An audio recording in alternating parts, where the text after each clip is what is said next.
Habitation can sometimes be misunderstood. A lot of things that we encounter in life, we do not find ways to handle it, to get through it. So what we do is we take on the habit of it. You create your own self-habitation. Although these trials, errors, circumstances, situations, whatever you want to call them, you can make it out to be whatever you want. You can name it, give it a name, give it a word, give it a person.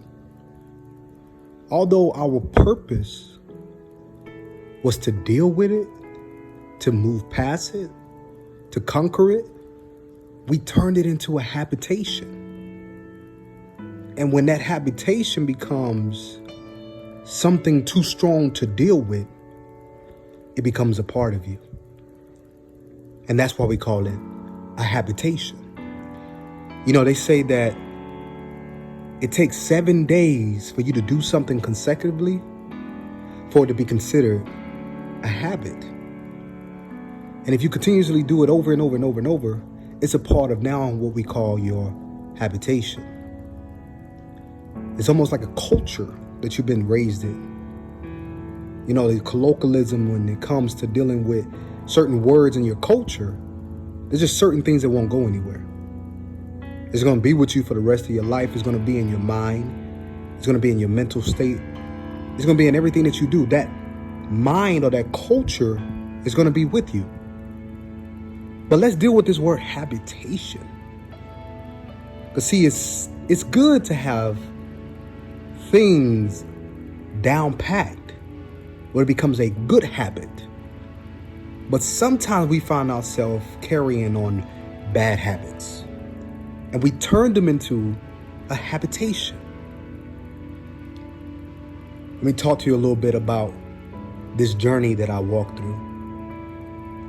Coming from where I was coming from and raised in the lifestyle that I was raised in at a young age, I was convinced, persuaded, believed, told that the best way to handle situations was through anger, was through confrontation, was through my mannerism of how I carried myself or how I approached the situation, because that's set in my culture of my upbringing that your domain or your dominion exists in your mannerisms of how you talk and carry yourself as it relates to issues, circumstances, or people you deal with.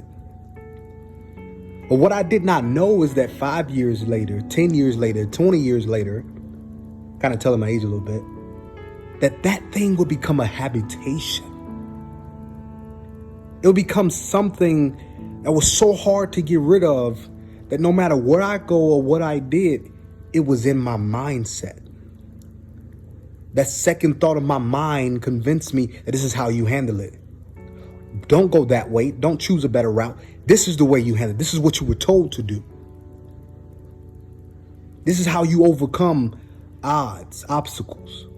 You go through them. You challenge them. You challenge them in a way where it creates a bigger explosion than creating something that actually resolves the issue. Habitation. Leave the thought, leave the mannerisms, leave everything that you were taught on how to deal with success or failure, and keep your habit the same by demonstrating how your culture was taught through how you handle situations. When I was in a school, a correctional facility school, every day we would have to check in through the security guard, and every day we would have to deal with different circumstances and different people. Every day I came across different obstacles and challenges, and I started to realize this is my habitation. This is my culture. From security guards to fighting going on every day, to conversations, to gambling, to drug addicts, and whatever you want to call it, whatever you want to name it, that was my culture. That was my habitation. I was in this correctional facility this learning program for a whole entire year. Understanding that this is my culture. Understanding this is my culture. This is my habitation. And as long as I understood that from the point of view of what I was in, I knew there was no way I can have any other type of alternative thought about dealing with life obstacles.